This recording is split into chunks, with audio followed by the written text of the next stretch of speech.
My name is Dr. Amr MABROuk. Muhammad is at the control, and this is Radio Cairo. And today is the world of books. And today, as we are used to do in World of Books, we give you a resume about some of the books that I have read during the past months, the books that I recommend really heartily for you to read.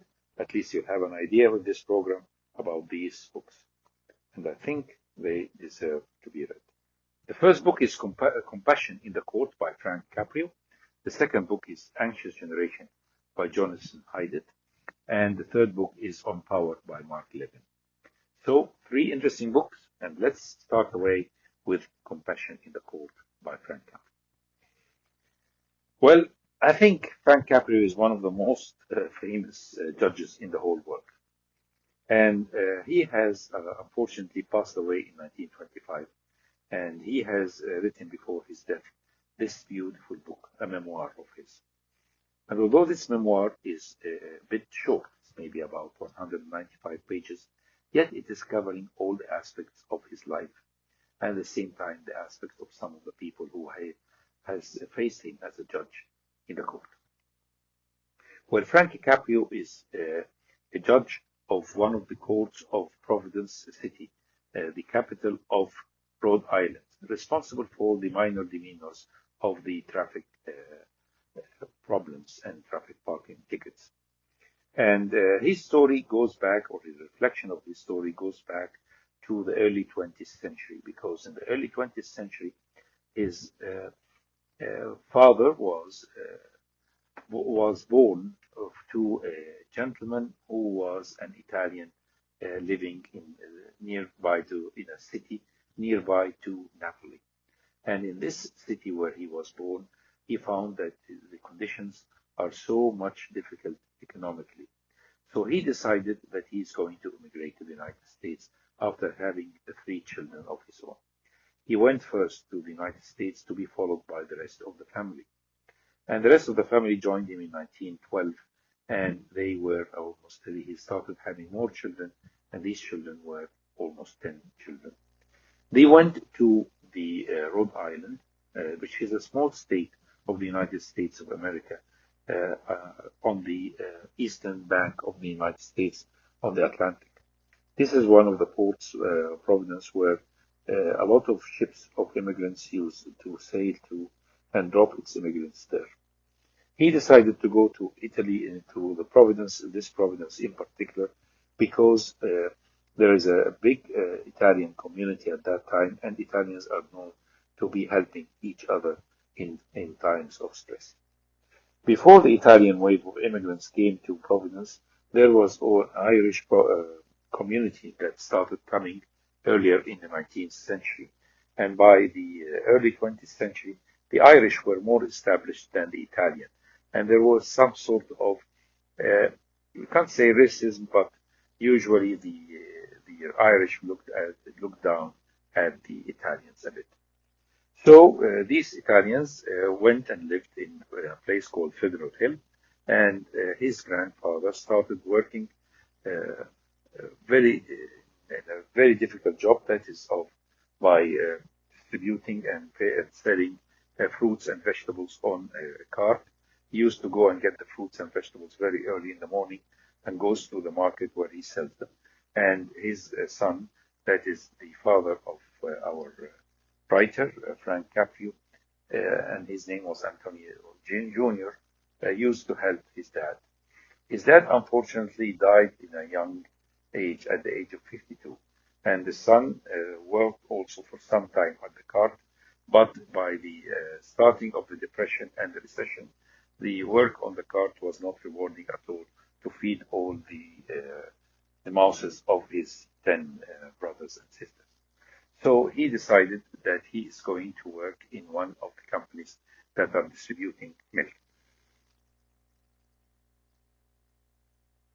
Distributing milk was without the code numbers, or without the PR code, the QR code was very tough. He had to remember exactly the demands of every household, how many bottles of milk they need, and how many bottles of juices they need, and all that to be distributed. and by the end of the week, he will start collecting the fees. And his orders from the company is that if anyone does not pay the debt that he has, the milk should be stopped from distributing to him. He had a heart of gold. So when he found that some of the people that he's distributing on milk are facing troubles money-wise, he would pay some of his money in order to pay part of their debt so that the milk continue for their children. And at that age, his father got married and had his son, that is Frank. And Frank, Frank and he had four siblings, so they were a total of 5. Frank helped his father in this very tough job and climbing the stairs and distributing the milk, which helped him as regards the aesthetics and the type of exercise by carrying these heavy objects. And he at the same time was very impressed and interested in education, and he went to school and continued his education until he finished high school. During his tenure in the high school, he attracted the attention of the wrestling team coach, who thought of him of being very well because he used to carry the milk bottles. So he decided that he would become one of the members of the wrestling team of the school, and actually he became by time the champion of the whole state of Rhode Island in his weight, and that is almost 140 pounds, so almost 70 kilograms. However, Frank decided to continue his education, and he supported himself to go to college and was able to finish a college degree in political science and in history. And he decided that he would join the Boston University School because his father was, this is what his hope, because his father always recalls the story when he was just 9 years old, and his father was had a sort of a friction with the law and was sent to jail and slept the night in the police station to be shown to the judge, who was an Irish man, in the court. And his mother was so much afraid. She spoke only Italian. She collected some money from her neighbors and went there to pay his, if there is any bill to be paid, so that her husband would be released. So the judge asked the lady, the mother of, the grandmother of Frank, is your son, who's the father of Frank, speaks English? He said yes. And so he said, your father is a good man. I will release him without the bail, and he's innocent, and he should go home. So his father said that this judge, although Irish and he's Italian, treated him very nicely and humanely, and looked at him as a human being who was not used to be accustomed for trouble, and therefore he discharged him.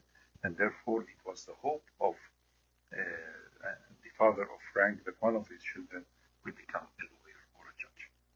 So as they went to Boston, he got accepted in the law school of Boston, but unfortunately he was not able to get tuition.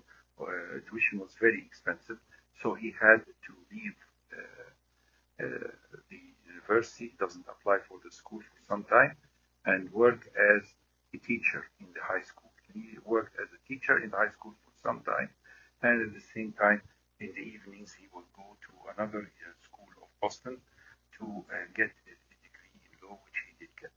And therefore, by time and by chance, he was able to improve his salary and his money and his funds that he's taking from his job, and also worked in the political aspect as a sort of elected member of the city council. In the year 1985, so he was working as an elected member in the council of the city, and at the same time having his own private office for working as a lawyer, for corporate lawyer or whatever. In 1985, he was offered the job to become a judge in the court for the minor misdemeanors of the traffic. And this does not contradict with his work as a lawyer in corporate or whatever. So he was doing this as a side job. His father, who was still alive at that time, told him, you have to be very just, and you should always remember the Irish judge who was kind and nice to my father. What type of people go to this court? Were the people who are given a fine as tickets, and the instead of paying, they go to the court and ask either for a discount or for complete release from the jail, from the railing or from the parking ticket. And usually, although the ticket fines are not that high, the people who go to this troublesome way and to go to the court are the people who are extremely poor. So Judge Frank decided that he is going to be extra nice and try to understand all the problems of these people trying to help them. By the year 1995, he was pretty famous for being a very compassionate judge. At that time, his brother, who was having a hobby as a photographer, as a cameraman, told him, why don't we use this and put this on video so that we give the people hope how they can be kind. And so they started a program on TV where it is for Frank, he was not taking any money reward, but they were taking the permission of the accused people to be filmed, and the judgment goes, and therefore the program became very famous, and the judge received 3 Emmy Awards for a very beneficial program that spreads hope.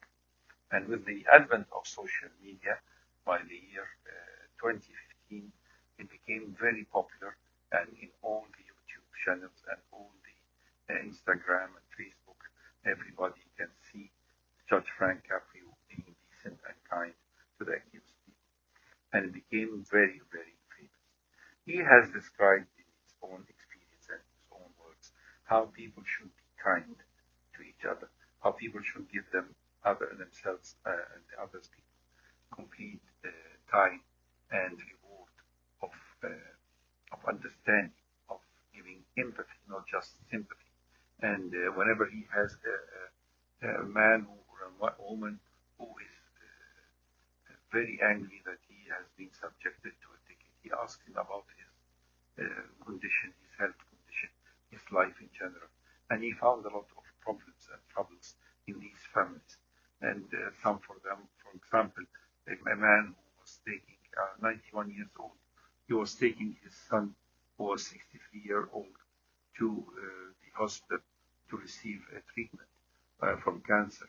Or a lady who was coming and saying that she has been subjected to a traffic ticket and she's not able to afford to it, and she has lost her husband, her brother, her son, who was killed by her brother. So all these dark stories found the compassionate judge, Frank Capri, offering to either to reduce these tickets, or at least help them by dividing them on installments. Or sometimes he received for his program a fund that people have started arranging to get money to these troubled people. And he ends the book with a beautiful note about the man who came to him and for a ticket that was a proof that he was completely innocent for having it. And this guy said, you don't remember me, dear judge, but I came to your court 30 years ago, and I was a very bad young man at that time, at the age of 18, and I was committing a lot of traffic tickets, and I was used to drive very fast. And he told me, you have 3 options in this life. First option is that you might die in a car accident. Second option is that you might end in jail. Or the third option, you can choose the better career and start to straighten up yourself. And he said, I took your advice, I straightened up myself, I became a businessman, and I never made a traffic ticket. And although this ticket that I've taken was just for $20, I just come here to see you and to explain to you that this ticket I was not supposed to have, and it was proved that he was not supposed to have this. So giving compassion, giving empathy, and being sympathetic with the others is one of the things that really deserves to be mentioned about Judge Frank Capri. Definitely, he led a very colorful, beautiful life in helping people and enlightening the position of the impoverished and helping them. And he said, you can always give a helping hand. And he said in one of the mottos, very famous motto, that people will always will not remember where they encountered with you, or what you said to them, or what you did to them, but they will remember how they felt towards you. And this is I'm Dr. Amr MABROUK, and Muhammad is still at the control. And our second book of the day is a rather interesting book, and it is called The Anxious Generation, and it's by Jonathan Haidt. Jonathan Haidt is a social psychologist. So he is working as a professor in New York University, and definitely this very new book that he has published definitely really deserves to be read, because it's talking about Generation Z. And the Generation Z is the people who were born from the year 1995 onwards and 1996 onwards. And they are people who have reached the teenaging age at the age of the year of 2010. Why 2010 in particular? Because 2010 in particular is the year when the smartphones became very fashionable. And it's following these 2 years that these phones starting having a phone, two cameras, camera on one side of each of the phone. And therefore, selfies are started to be formed, and videos are started to be filmed. And with the popularization of the Instagram, people have started to find their way to Instagram, access to Instagram and Facebook, where in Instagram you will find the what they call the influencers. They are using filters to look as very much beautiful ladies and men, and they are putting a very big social burden on the teenagers of that age. And he is referring to this period by saying that there are every 15 years there is what we call a generation or a new generation. He's saying, for example, the generation of the people who were born before 1945, they are called the silent generation.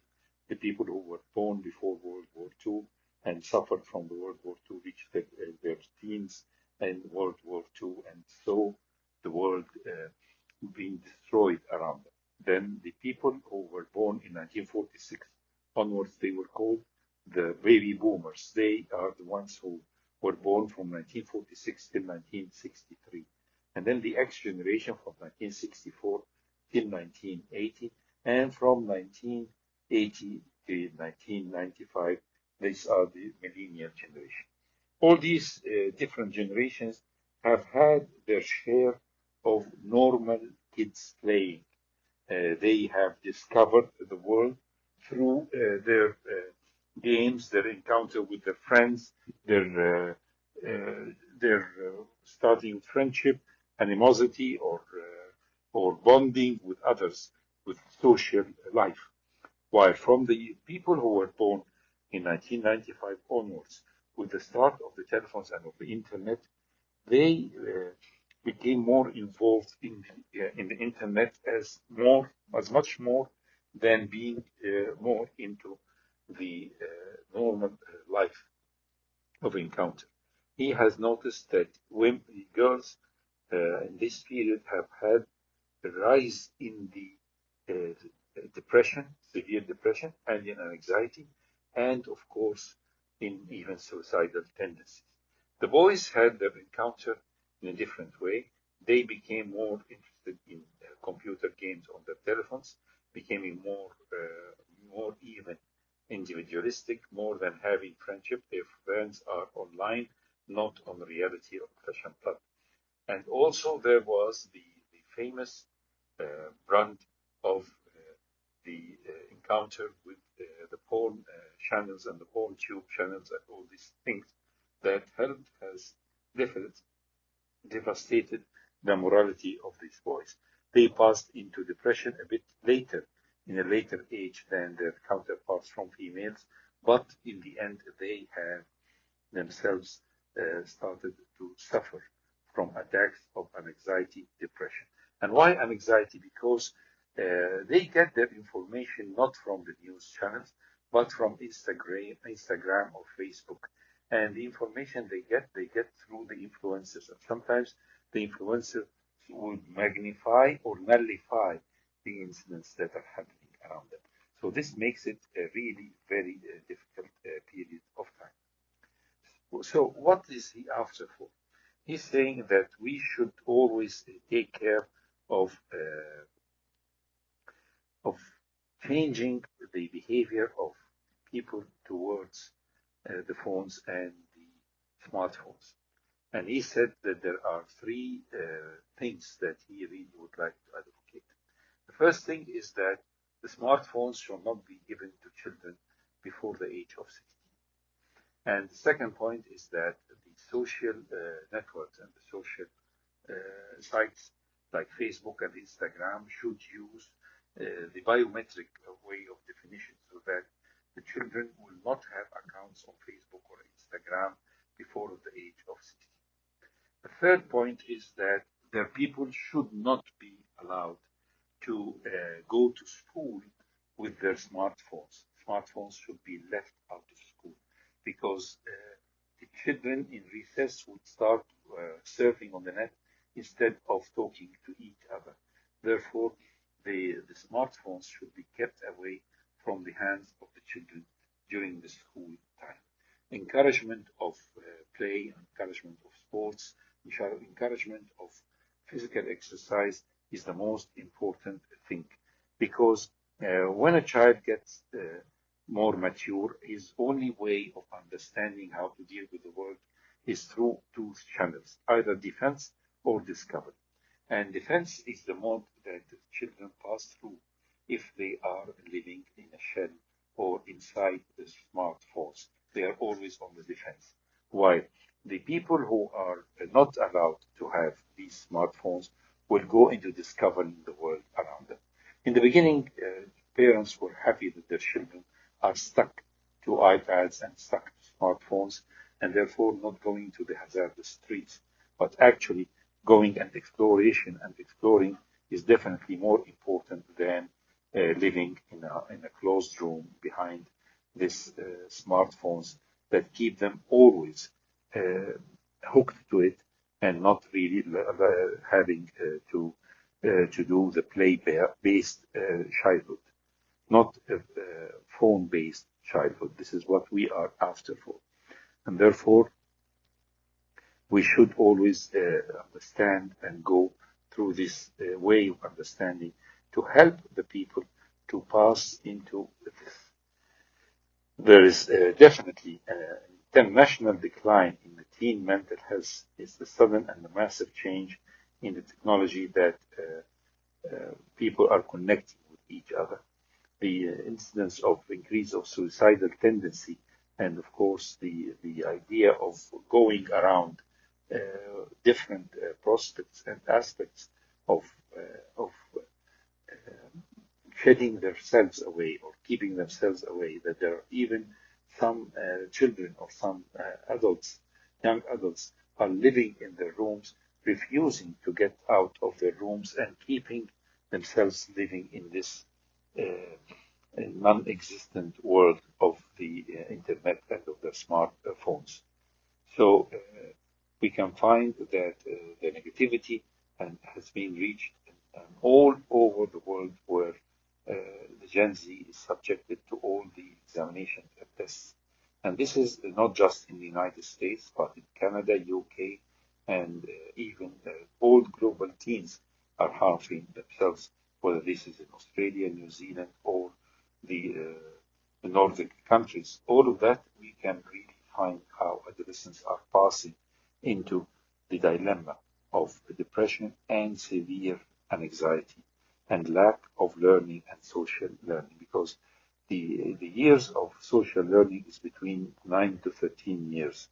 And in this important years of 9 to 13, this is where the child gets more of his education, more of his encounter.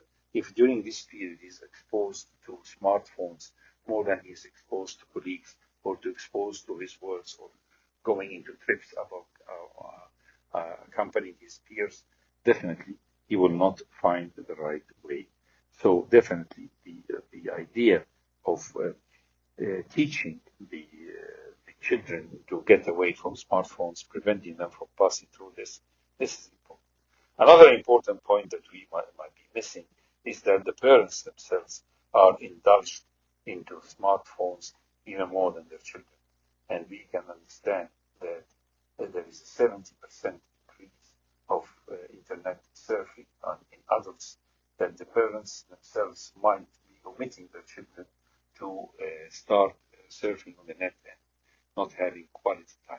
And therefore, it is encouraged that there are certain rooms that there will be none whatsoever of surfing on the net when there is family rooms, such as having dinner together or lunch together, or even sitting together.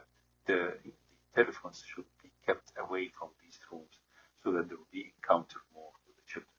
Parents who are indulged in surfing on the net can find by a great disaster that they might be surfing for maybe 6 to 7 hours per day, and this is really cumbersome and really devastating to the families and the families.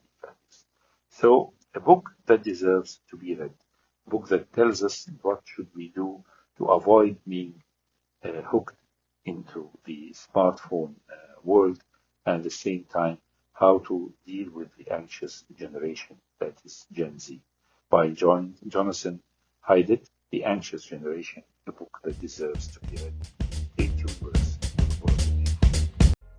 So, still listening to the World of Info, and today is the World of Books. My name is Dr. Amr MABROUK. Muhammad is at the control. And our third book for today is a rather interesting book. And this book is called On Power by Mark Levin. And this book is really very interesting. Why is it interesting? Because Mark Levin is one of the most important pillars of Fox News and of the conservative. He's a lawyer, and he is, if we use the expression, an extreme Republican. He has even published books talking about how the Democratic Party wants to destroy America and things like that. So he is very much into as a broadcast news analyst and columnist and a lawyer, political commentator, a radio personality and writer. He definitely is somebody who is very much Republican, and therefore he is always on the rise of attacking the Democratic Party. He has written a very new book. It's talking about On Power, and On Power is emphasizing the role and the fact that, in his own opinion, that the United States of America has gone away, very far away, from what the founding fathers wanted in their founding principles of the fact that the government authority should be limited, and the power should be given, and liberty should be given to the people and the elected people.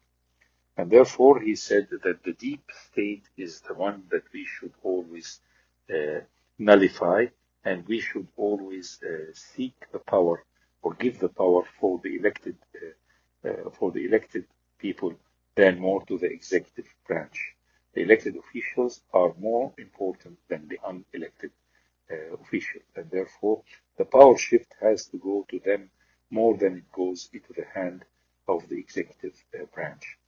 And at the same time, he's saying the same thing about the Supreme Court as well. And so it is very important that the administrative state does not take control of the whole country. And he is defining the types of power as the negative power, where the power is the one that determines your role and your effect in the society, and it should not be controlling you, especially if it is an administrative branch, not an elected branch. And the positive power is the power of well-being for the people, well-being of the people, not the governors. And the power of the language and the oratorial experience of these politicians should be always put in consideration. And the most important thing is about the rights of the people, the rights of the people and the rights of the citizens should be always given, and the rights of human being rights should be always respected. And he has saying that there has been a lot of, in his own opinion, people who were destroying the role of the world of the United States of America and the liberal world of the United States of America. And he's referring to two presidents who were actually two of the most successful presidents who took up the helm of power in a very critical period of time. This is, of course, President Woodrow Wilson, who was a Democrat and was responsible for getting the United States into war. In the beginning, he was getting it away from the war, and then he had to go to the war and settle the war thing. And the second person, or the second president, was President Roosevelt, who governed the United States for 4 consecutive years, although the fourth one was interrupted by his death 3 months after his winning of the election. So we can say that he is being anti-Wilson and anti-Roosevelt. He has chosen two important characters of the Democratic Party who definitely has a very high place in the hearts of a lot of Americans, especially Roosevelt, and he's attacking them and saying that their role in exploding and expanding the role of the government on the account of the people and of the elected officials is definitely was very harsh. So the role of the founders versus the progressive way should always be contested, and the founders' visions of the federation and separation of powers and enumerated rights, all this is a progressive vision. Centralized power is managed by experts.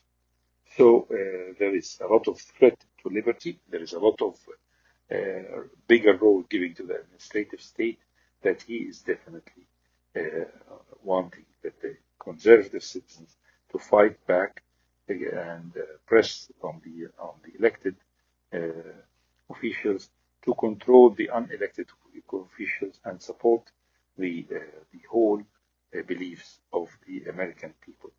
This is a very interesting idea to think of it, and the idea, the fact that he has gone through this way of understanding goes back to his beliefs that he has gone on. He has been working, for example, in his very early years with Ronald Reagan, and he also has worked in being editor-in-chief of the Conservative Review, an ultra-conservative gentleman who has been always on the other side of the coin of the Democratic Party. His political views, there are a lot of he scored highest on its measure of outrage. The study looked at 10 prominent radio and television programs known for incendiary discourse on political matters and scored content on the basis of whether it used emotional display, misrepresentative exaggeration, mockery, conflagration, and other factors, finding that Levin was the radio host who engaged in the most of outrage. This is the opinion that is usually transferred about Mark Levin. His opponents always attack him for being an ultra-conservative and always on the attacking side on the people who are against his point of view. So the constant attacks on Democrats and the left are important components of Levin himself, according to a lot of research that has been done about his work. Definitely, he disagrees with liberal Republicans like Paul Ryan and Lindsey Graham and John McCain. He is against them because he thinks that they are very illiberal, and therefore definitely he goes always even supporting any other president or any president going or any nominee who is nominated for presidency is always going to the more conservative side. He even was not on the side of Trump at the first term because he thought that he should go behind somebody who's more conservative than Trump. But when Trump got the nomination, he supported him and stood by his side. And the same thing, of course, in the second tenure of Trump, that definitely he will be on his side and always supporting him, and he's now a member of his administration as one of the counselors. So when we talk about Levin and about his book, we have to talk about him because he is the other side of the coin of the liberals, and he's the somebody who has written a very recent book on power by him this year, a book that definitely deserves to be read for you to understand and examine the point of views that he has about the world of today and the shaping of it. So this is the world of info, the world of books. For today, we have presented to you 3 books that deserves to be read, and I believe that they definitely go through a lot of controversy in some of them. One of them, The Compassion in the Court by Frank Capri, a book that talks about compassion, empathy, and sympathy. The Anxious Generation by Jonathan Haidt, the book that raised a red flag against the the extensive use of smartphones and the level of destruction to the sight and the mentality of the teenagers or of Gen Z. And the third book by Mark Levin, the famous scientist, conservative politician from the Republican Party, on power, a book that gives you the other side of the coin of the extreme conservatism against the liberalization or the liberals. So this was the world of info. My name is Dr. Amr MABROUK. Muhammad was at the control. Stay tuned.